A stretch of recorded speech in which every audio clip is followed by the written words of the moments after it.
Hola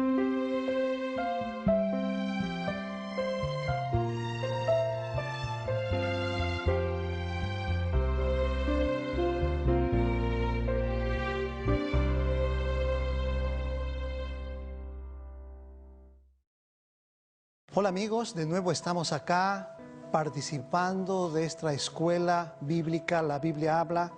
Quiero darte una cordial bienvenida junto a nuestro panel de participantes. Estamos una vez más acercándonos a través de la televisión a tu casa para estudiar la Biblia.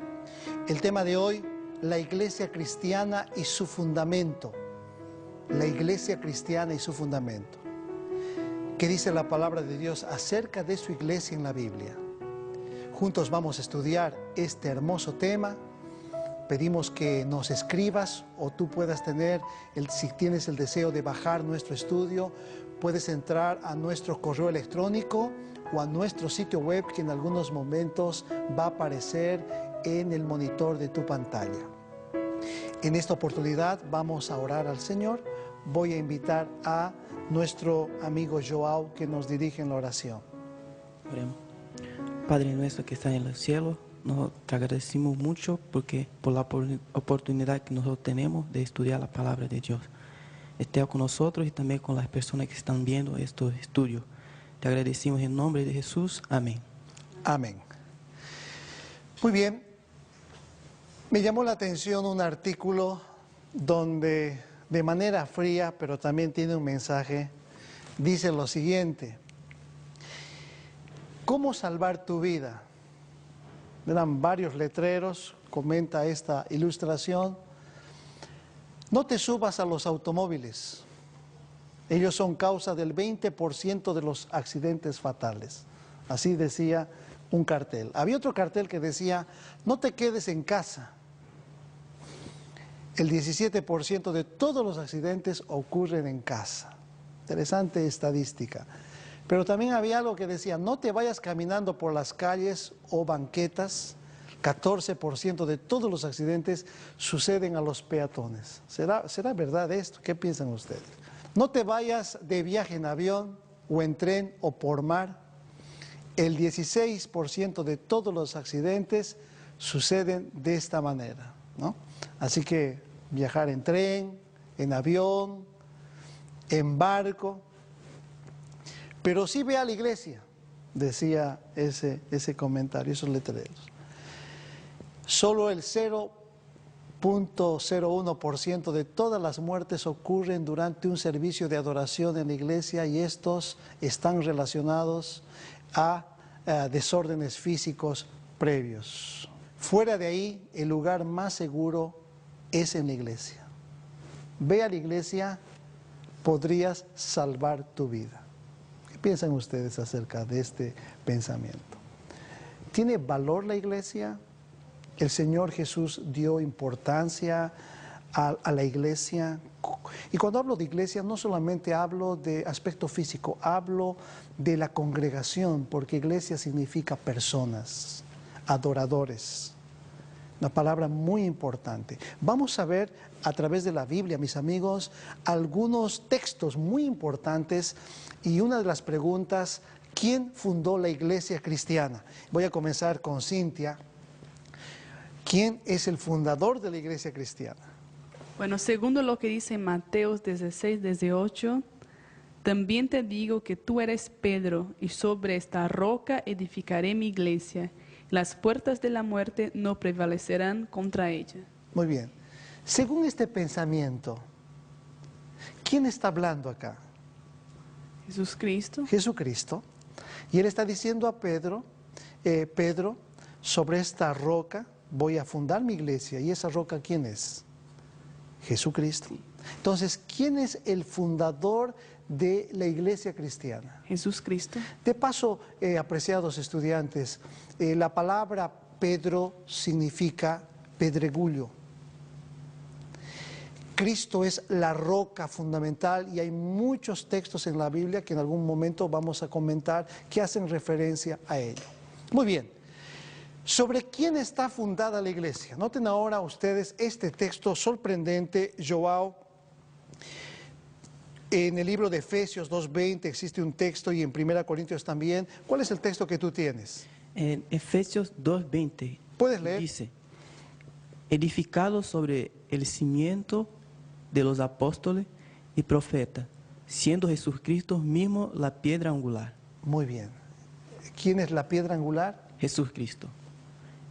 Y también tenemos el otro texto acá en 1 Corintios 3:11 y dice lo siguiente, porque nadie puede poner otro fundamento fuera del que está puesto, que es Jesucristo. Joao, la iglesia no está fundada sobre hombres. Eso es lo que está queriendo decir tanto el libro de Efesios como Corintios. La iglesia está fundada en el Señor Jesucristo. Porque si la iglesia está fundada por hombres, yo creo que no estaría en la iglesia, porque los hombres somos personas que variamos nuestro pensamiento. Los profetas que escribieron la Biblia fueron usados por el Espíritu Santo. Sin el Espíritu Santo, todo lo que está escrito no sería válido. Fue el Espíritu Santo quien influyó en la vida de los profetas. Pero existe un autor, existe un consumador, y es Cristo Jesús. Y en estos dos textos está muy claro, piedra fundamental, Cristo Jesús. Y eso es lo que le quiso mencionar a Pedro. Pedro, sobre mí está el cimiento y la bendición. Ahora bien, pregunta número 3. ¿Cuál es la relación de Cristo con la iglesia? Pastor Johnny. Vamos a leer en la palabra de Dios en Efesios capítulo 1, verso 22. Dice, Dios sometió todas las cosas bajo sus pies y lo constituyó cabeza suprema de la iglesia. Si nosotros leemos en el verso 20 de Efesios 1, dice que ese poder Dios lo ejerció en Cristo. O sea que en este verso 22, a quien constituyó como cabeza fue a Jesucristo. Está muy claro. Cristo entonces es la cabeza de la iglesia. Y podemos leer también Colosenses 1:18, donde dice, Él es la cabeza del cuerpo que es la iglesia. Él es el principio, el primogénito de los muertos, para que en todo tenga la preeminencia.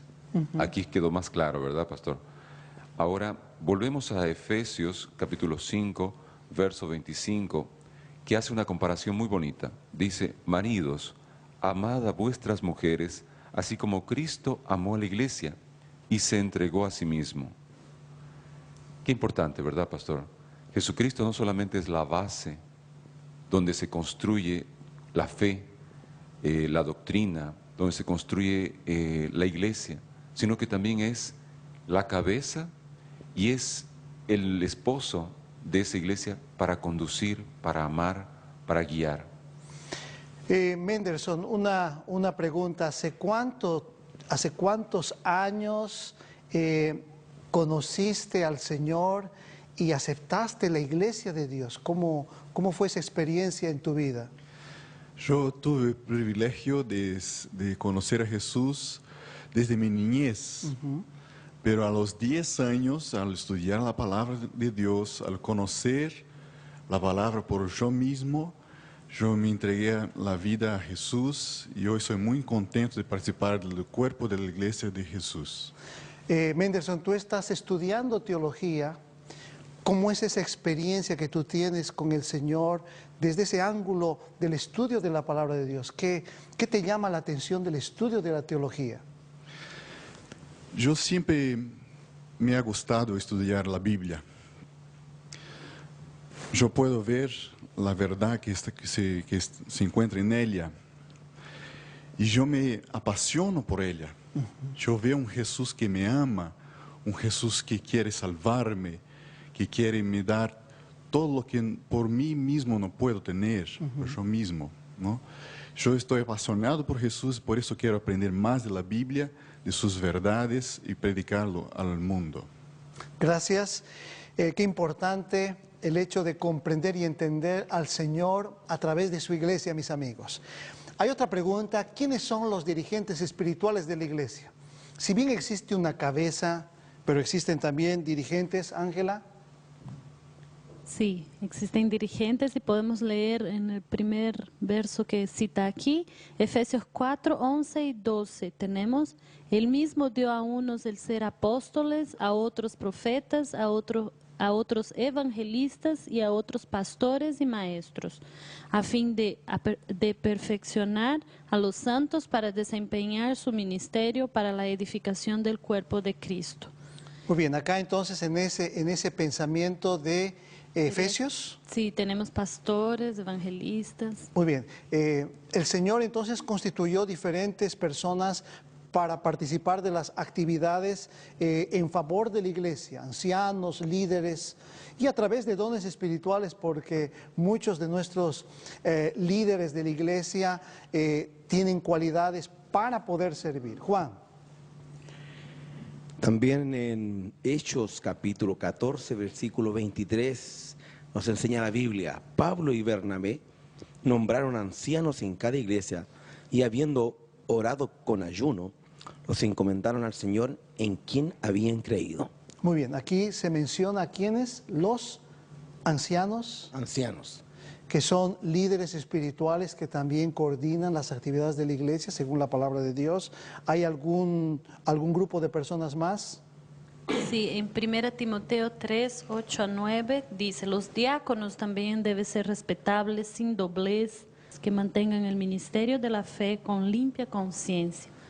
Muy bien, aquí se menciona entonces a los diáconos. Solo para recordar, la Biblia habla de pastores, habla de evangelistas, habla de diáconos, habla de ancianos, como un equipo importante en la predicación y acompañar a la iglesia. Ahora bien, otra pregunta yo tengo para Juan. ¿Cómo se llaman entre sí los fieles?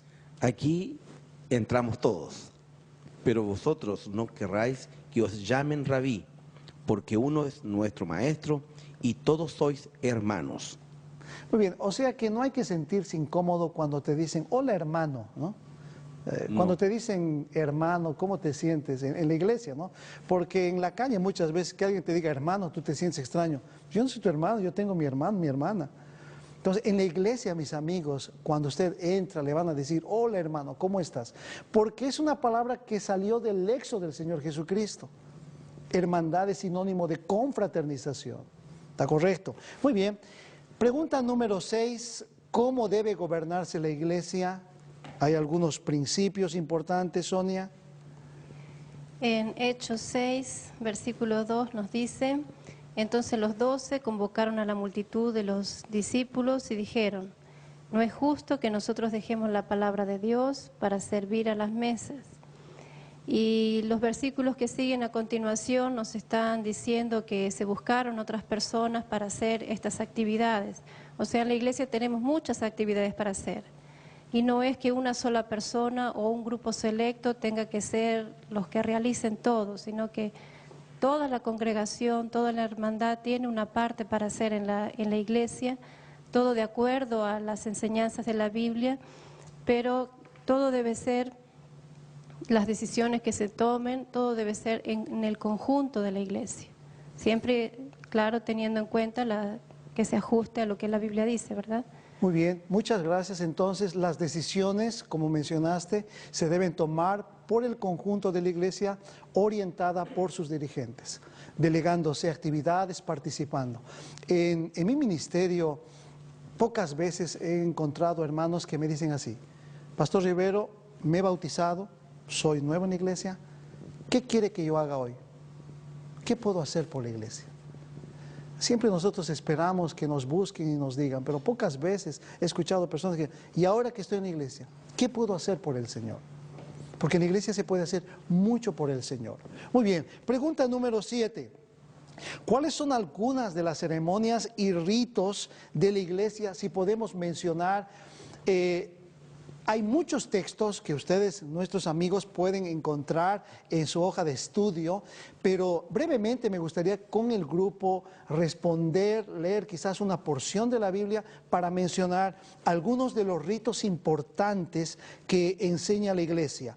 Joao, Mateo 19, 5 y 6, ¿qué se destaca allí? Por eso dejará el hombre a su padre y su madre, y se unirá a su esposa, y los dos serán una sola carne. Así ya no son dos, sino una sola carne. Por tanto, lo que Dios unió, no la separe el hombre. Muy bien, la iglesia tiene una ceremonia importante. ¿Cuál es la ceremonia importante? El matrimonio, pastor. Joao, ¿cuántos años eres casado? 5 años. 5 años. 5. Entonces la institución del matrimonio es una institución dada por el Señor. ¿Qué más? Cintia, Mateo 19, 13 y 15. Mateo 19:13 dice, entonces trajeron unos niños a Jesús para que les impusiera las manos y orara por ellos. Y él puso sus manos sobre ellos y partió de ahí.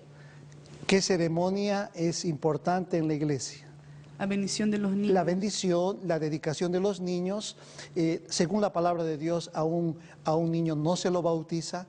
Aquí el Señor está hablando que se lo tocaba en la cabecita, se lo bendecía, ¿no? Es un principio importante que el Señor enseñó. Sí, presentarlos a Jesús. Presentarlos a Jesús. Correctamente. Igor, Santiago 5:14, ¿qué rito o ceremonia presenta la Biblia?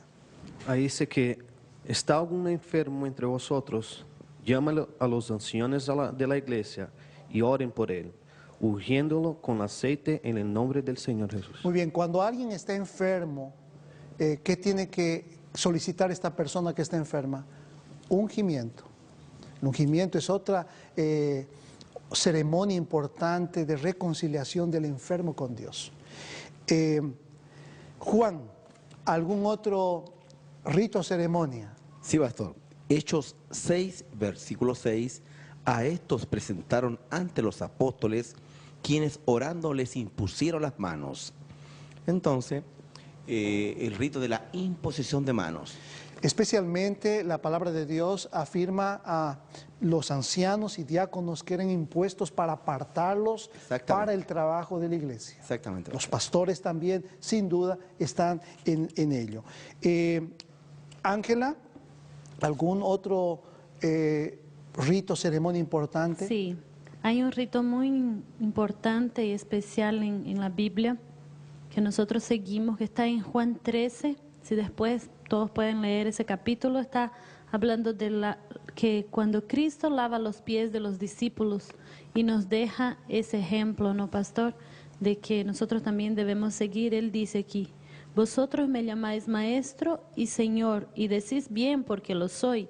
Pues si yo, el Señor y el Maestro, he lavado vuestros pies, vosotros también debéis lavar los pies unos de los otros. Entonces el rito de la humildad, de lavapiés antes de la Santa Cena. Muy bien, la Santa Cena es un rito muy importante que está escrito en la palabra de Dios, válido en nuestra relación y comunión con Dios. Pastor Johnny.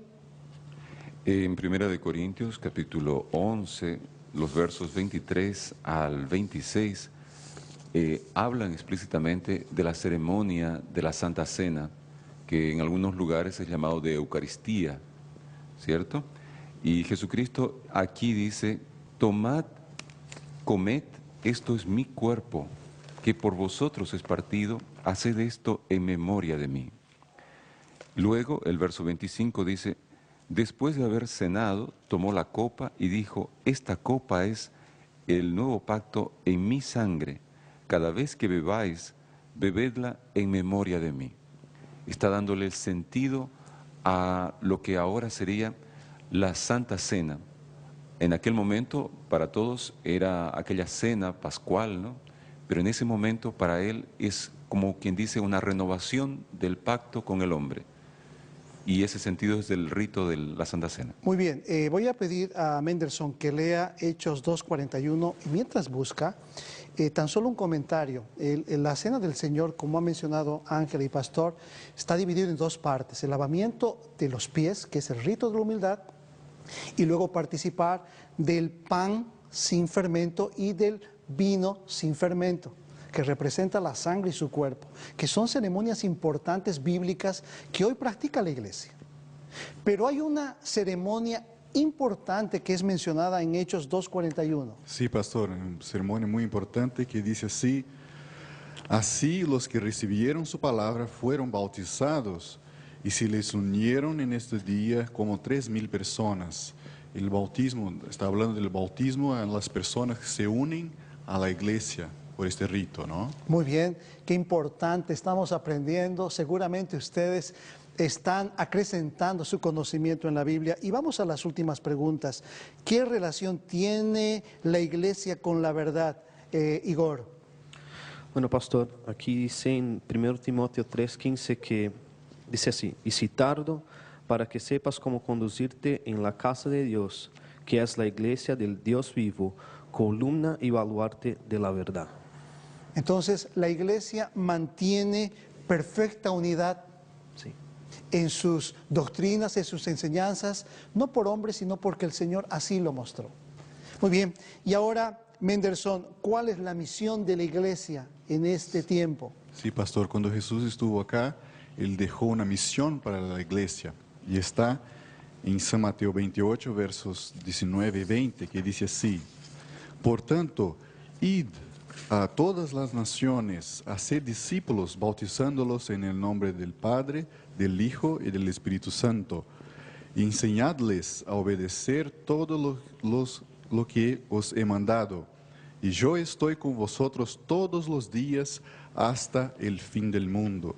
Él dejó la misión de que nosotros debemos ir, predicar el Evangelio, bautizando y haciendo discípulos. Entonces, no es, el Señor Jesucristo no es ajeno a esta realidad de compartir la palabra de Dios. El Señor Jesucristo predicó, vino a esta tierra a predicar, a cumplir su misión de morir y resucitar. Él esparció el mensaje a todo el mundo, quiere que todos sean salvos. Entonces, la misión de predicar el Evangelio no es solamente de pastores, ancianos, diáconos o líderes. Es interesante que el texto que hemos leído, la predicación fue encomendada a todos nosotros, a través de nuestros dones y talentos. Por lo tanto, tenemos una responsabilidad. No nos bautizamos o pertenecemos a una iglesia, amigos, solo por tener un eslogan. Pertenecemos a una iglesia y participamos de las actividades porque el Señor nos lavó con su sangre. Y eso nos da el privilegio de compartir y facilitar la predicación del Evangelio a través de nuestros dones y talentos. Profesora Sonia, ¿cuál es el ideal de Cristo para su iglesia? ¿Cuál es el sueño del Señor para esta iglesia? Busquemos en la Biblia, en Efesios 5, 25 al 27 dice: maridos, amad a vuestras mujeres, así como Cristo amó a la iglesia y se entregó a sí mismo por ella, para santificarla, habiéndola purificado en el lavamiento del agua por la palabra, a fin de presentársela a sí mismo una iglesia gloriosa, que no tuviese mancha, ni arruga, ni cosa semejante, sino que fuese santa y sin mancha. Acá vemos que la iglesia es el objeto de amor de Jesucristo, como dice acá la Biblia, y lo que Él desea, el ideal que Él tiene para la iglesia es que la iglesia sea santa, gloriosa y sin mancha. En otras palabras, que sea perfecta.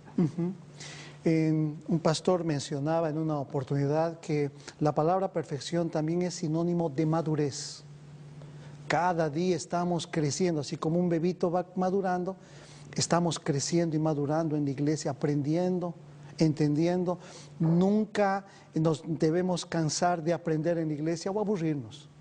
La iglesia tiene una bendición muy grande, como presentábamos en nuestra ilustración.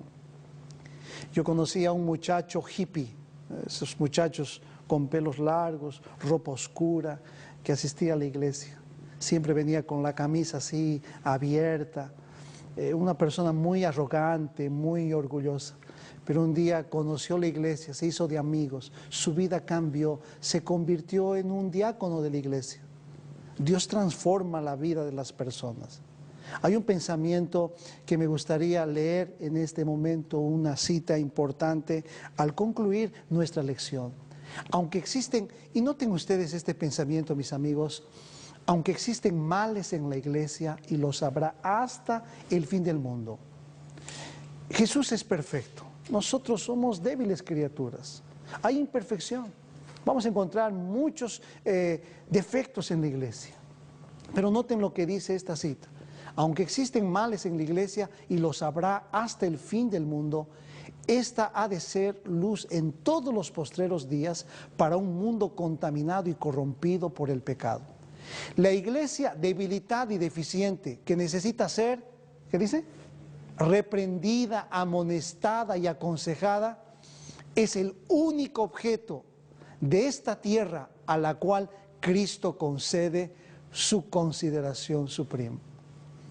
Aún con defectos, es la niña de los ojos de Dios. Aún con nuestra manera de ser, querido amigo, Dios te utiliza para hacer una bendición y quiere el Señor que tú madures. ¿Quieres hoy aceptar la iglesia de Dios? ¿Quieres aceptar la iglesia de Cristo? ¿Quieres hacer su voluntad? ¿Quieres cumplir sus mandamientos?